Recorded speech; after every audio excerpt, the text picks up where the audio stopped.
welcome once again to the Week in Review. I'm Bob Lewis. During the course of the next 30 minutes or so, we'll be taking a look back at the past week, highlighting the major news stories that took place, giving you a second chance to see some of the things that you may have missed while they were happening. This week, labor problems hit the province as nearly 2,000 members of the Newfoundland Association of Public Employees took to the streets illegally. The leader of the NDP, Peter Fenwick, says the Premier must change his attitude or resign. And a group of environmentalists trying to save a wilderness area in British Columbia make a stop in St. John's. Details of these and other stories when the Week in Review continues.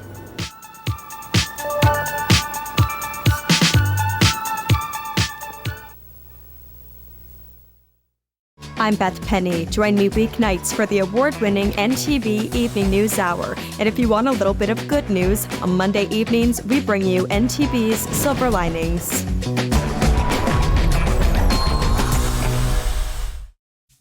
From Portabass to Corner Brook to the Great Northern Peninsula and all points in between, join me, Becky Daly, as I tell your stories from the West Coast on NTV and NTV+.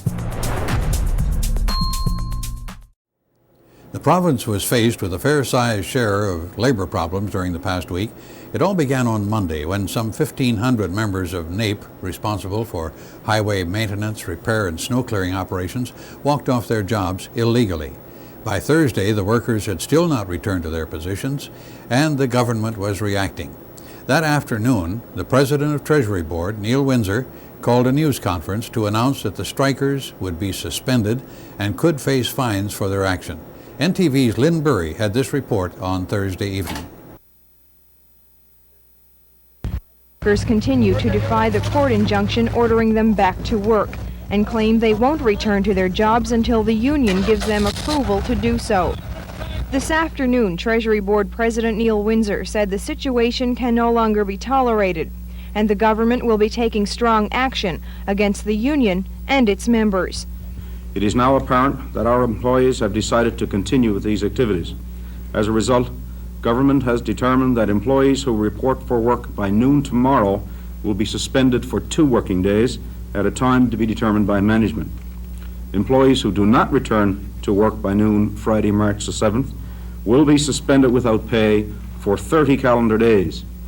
The period of suspension will begin when employees present themselves at their workplace and notify government in writing that they are available for work. During the period of employee absences, necessary work will be performed through contract services. Government will also be initiating action immediately to ensure that the laws of the province are upheld. In this regard, the police will be advised that government believes that NAPE is in violation of the laws and asked to act accordingly. The police will now be investigating whether or not the union has breached the legislation. And because of the injunction, they will also have to determine if NAPE is guilty of contempt of court. If it is found that NAPE is in violation of the law, each striking member could be fined $200 per day. The workers say the government can make all the threats it wants, but they won't go back to their jobs until they're good and ready. Mr. Windsor says you're all going to be suspended. How do you feel about that? It's terrible. Really terrible. Is it going to get you in? No. I don't know what I'm going to do. I'm broken-hearted. Oh, broken-hearted, same way, broken-hearted. So you're not worried about this at all? You could be suspended for 30 days. No worry. Can't you tell the look of worry on all their faces? The major concern of the Transportation Department right now is keeping the highways clear of snow and ice. Transportation Minister Ron Daw says if the workers don't come back, contractors will be brought in to do the job. We would be doing it as best we could through management personnel and also through private enterprise, which in some cases already means contracts that are in place for snow clearing and so on, but may mean additional employment of contractors or contracting individual functions.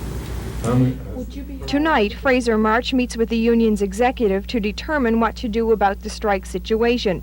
Meanwhile, Treasury Board President Neil Windsor says if the strike goes on much longer, the government will have to re-examine its position, and they may resort to dismissing some of the employees involved.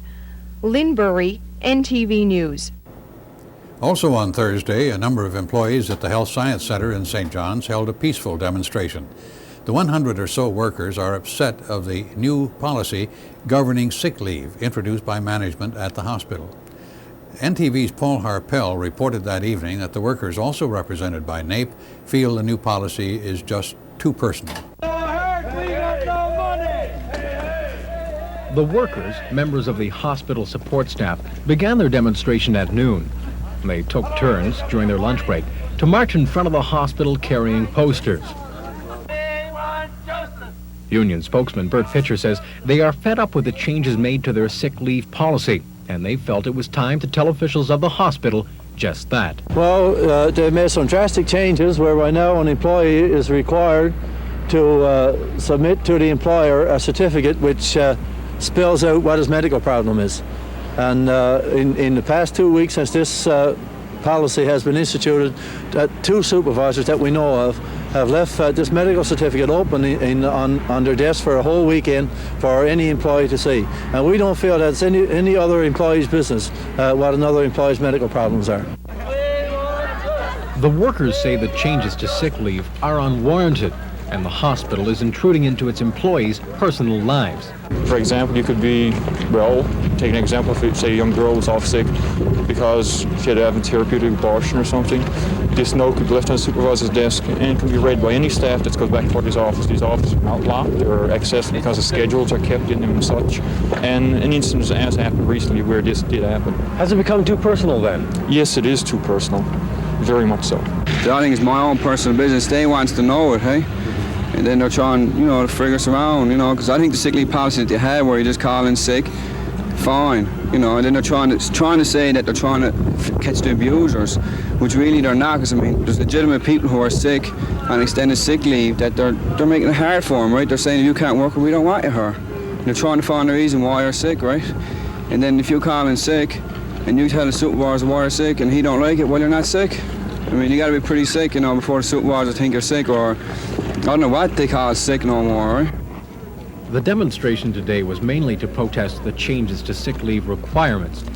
However, Pitcher says they are also concerned about what they claim is a misuse of their workmen's compensation benefits by the hospital. We have employees who have had over $2,000 deducted from their salaries under the guise of taxes that have not been paid into Revenue Canada, which is being kept by the hospital.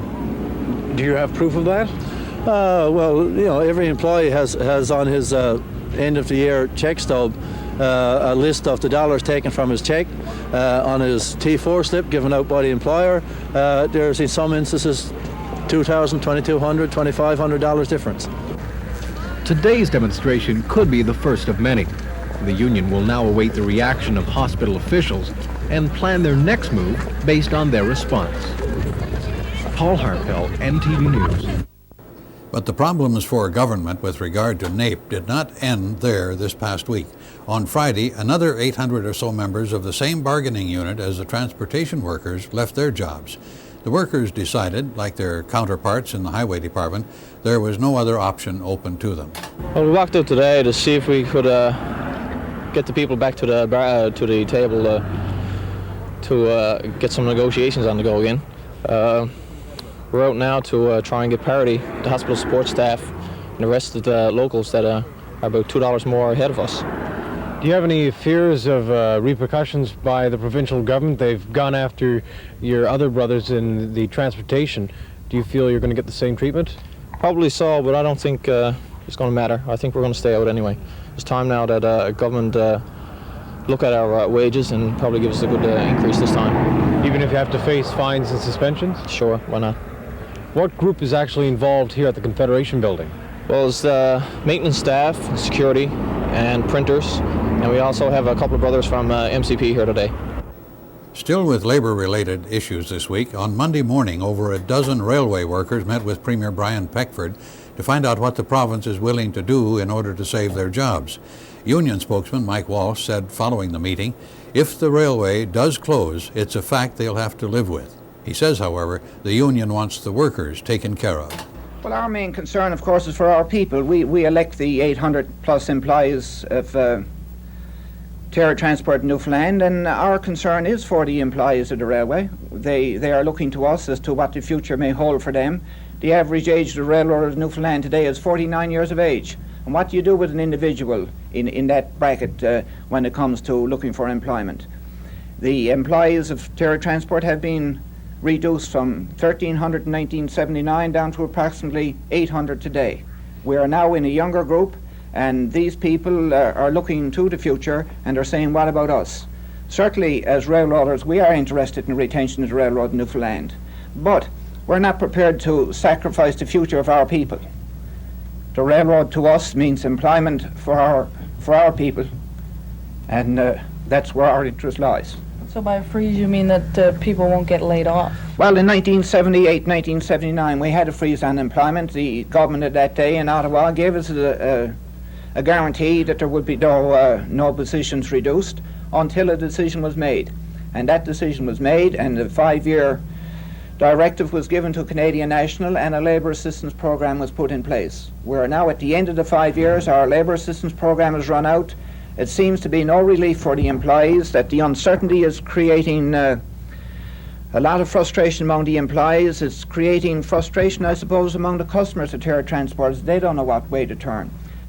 Provincial NDP leader Peter Fenwick this week accused Premier Pickford of blatantly giving the development monies to districts in the province on a purely partisan basis. Mr. Fenwick says he has obtained a listing of the various monies allocated this past year for water and sewer projects in various communities. And he says it's quite clear where most of the funding is going. There's been allegations for years, from the Liberals primarily, that the Tories, when they allocate programs, put most of the money in their own districts and put very little in opposition districts. In the past, we haven't been able to prove that one way or the other. It seems like more water and sewage projects went into Tory districts, but we really didn't have the evidence. Last week, we finally got the evidence. We got a computer listing from the Department of Municipal Affairs in which they broke down the amount of money invested in the water and sewage capital works projects. And what they are, of course, is providing $200,000 or $300,000 to a community in order to start putting in a water system or to put in a sewage treatment facility or, lines of sewage and so on. What we did with that information was to break it down district by district right across the province. And when we added up the amount that went into individual districts, what it proved, beyond any shadow of a doubt, is that in the Tory districts there was something like $650,000 a year, or at least for the 1985 year, going into the Tory districts, and only about 1/4 of that going into opposition districts. And when we looked at districts like Bonavista North, for example, or others that switched hands during the 1985 election year, it became even more apparent that while they were Tory districts, tremendous sums of money were being expended there, but once they became Liberal districts, the spending dropped down to almost nothing. And even in cases where there was some spending done, as in Twillingate, for example, it turns out that many of the commitments to that were made during the election in an attempt to retain that as a Tory seat. The St. John's Board of Trade says some changes are needed in the new Atlantic Enterprise system. And this was Education Week in the province. Details of these and other stories when the Week in Review continues.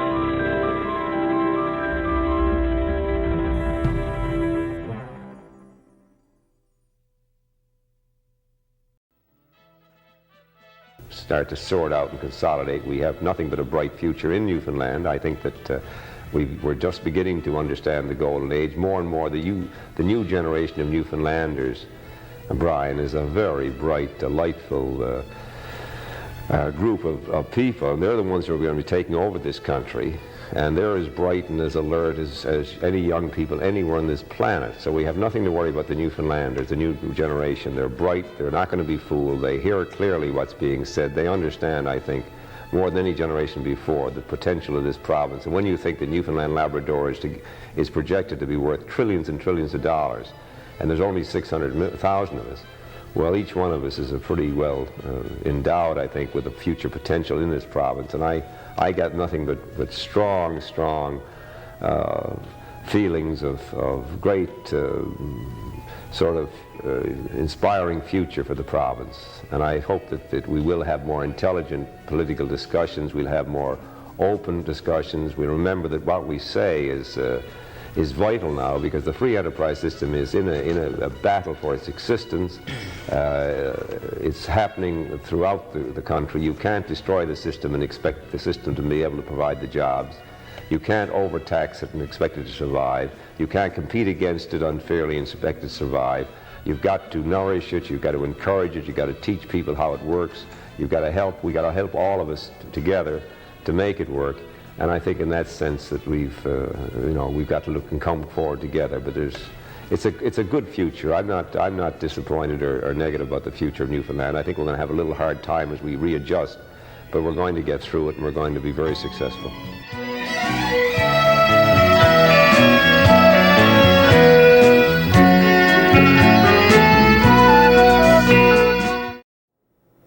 This was Education Week in the province, and the media was a center of attention for the event.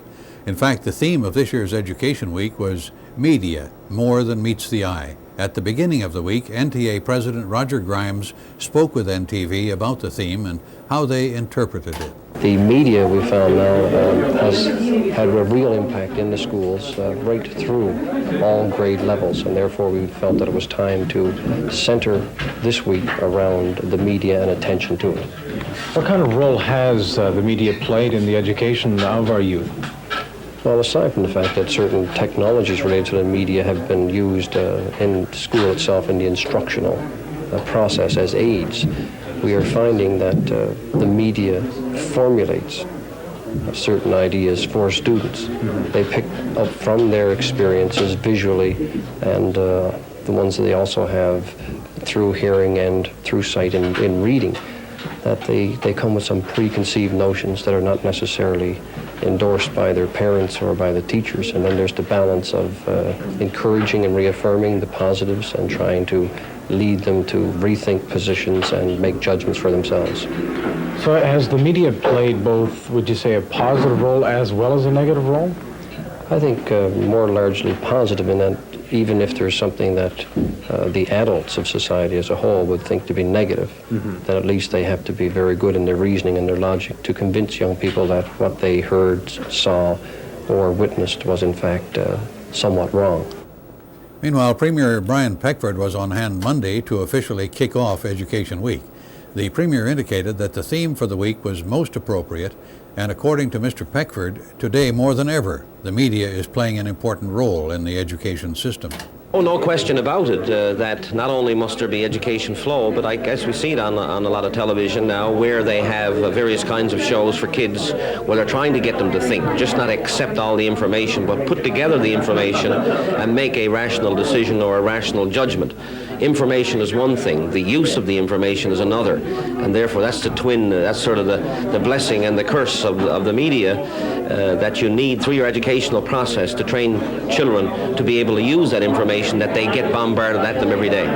How would you rate the media of Newfoundland and the various programs, whether they be news or current affairs? Do you think it's adequate enough? Well, I guess there's always room for more improvement when it comes to that, but of course they have a lot of demands on them too, because there's those people who want sports, there's those people who want entertainment, there's those people who want news and current affairs, this kind of thing. It seems to me we've got a fairly good balance. I think it's important for the educational system and the schools to do their part, which they're trying to do, in saying to kids that all of this information is good information, but now you have to learn how to use it and make judgments based on that, and not just accept everything that comes from the media as the gospel until you yourself dissected it intellectually and then made a decision.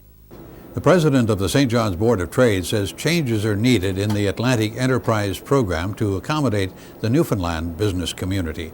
The program was announced as part of the new federal budget and is designed to provide insurable loans to Atlantic businesses at a minimum level of $250,000. But board president Jeff Touton says the figure is too high. He says it's far out of the range of most businesses and should be lowered to $50,000 per firm. Well, actually, we think it's a very good program in principle. It's a recognition of the needs of the Atlantic provinces as having a depressed economy as compared to the rest of the country. And in conjunction with the extension of the 20% investment tax credit that's going to be made available especially to the offshore, we think it's a very good program. We do, though, have a concern about it in that the minimum sized loan that will be guaranteed under this program is $250,000.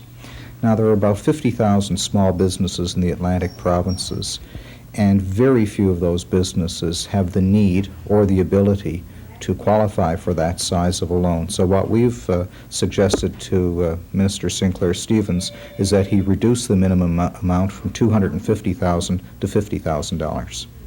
If that amount is not reduced, for example, just to get a comparison, how does Newfoundland compare with, for example, Nova Scotia in regard to companies that would possibly be looking for $250,000? Well, I think Nova Scotia, just by virtue of the fact that it has a larger population and thereby a stronger economy and therefore more businesses than Newfoundland, would have more takers. And that's why, again, we're suggesting that they bring that amount down to $50,000 so it'll be more accessible to Newfoundland businesses. To no one's surprise, the whole question of infill housing in the capital city came under close scrutiny at City Hall this past week. Specifically, the city fathers were looking at a proposed development for Pleasant Street. Although council was almost equally divided on the issue, it was ultimately approved.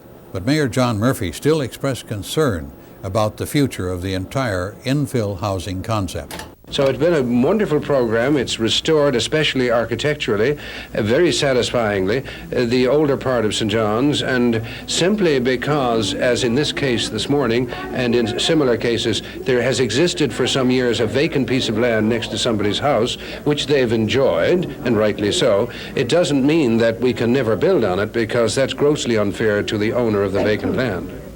What would you like to see done about the program here and the stands that some of the councillors are taking on it?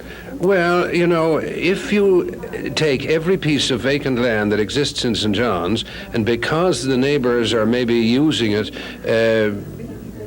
for recreational purposes and so on, and you're to say, well, we'll never build that, then that's the end of St. John's as far as infill housing is concerned. We'll then have to go out, further out the Portugal Cove Road and the Kenmount Road and so on, and create our new housing units out there. And that will be the end. And I think that would be a great pity, because there's a lot of, older houses that need to be torn down and restored. And there are bits and pieces, not many left, because we've bought most of the vacant land around the city.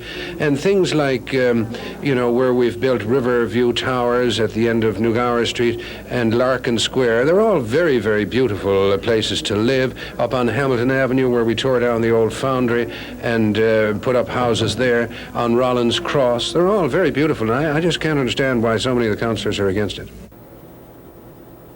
Officials of the Red Cross Society in the province are up in arms with the provincial government over first aid. The Red Cross is upset that government does not recognize its first aid courses, but rather the course taught by St. John Ambulance.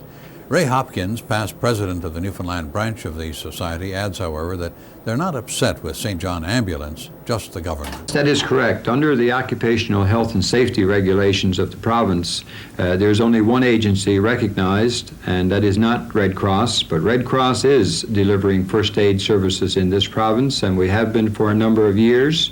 We feel it's our right to do so, seeing how it was the origin of Red Cross when it was first founded on a battlefield in northern Italy. That Red Cross was delivering first aid services. And we feel there's lots of room in this province for two agencies to deliver these kinds of services. What does the provincial government say to that? Well, actually, we've been asking the provincial government for equivalency status under these regulations for a number of years now, but we have not gotten a direct answer from them with regard to why or why not. But we are continuing, obviously, to seek recognition under that act, and we certainly hope that in the very near future, the provincial government will pass a change in the regulations giving us the equivalency status that we're looking for. Now, what kind of problems have been created because of the fact that the Red Cross course is not recognized by the provincial government, by someone who might take that course? Well, some of the problems, of course, is that if we teach you in first aid, then that certificate is not recognized necessarily by your employer if you were to go get a job after the course was taught to you.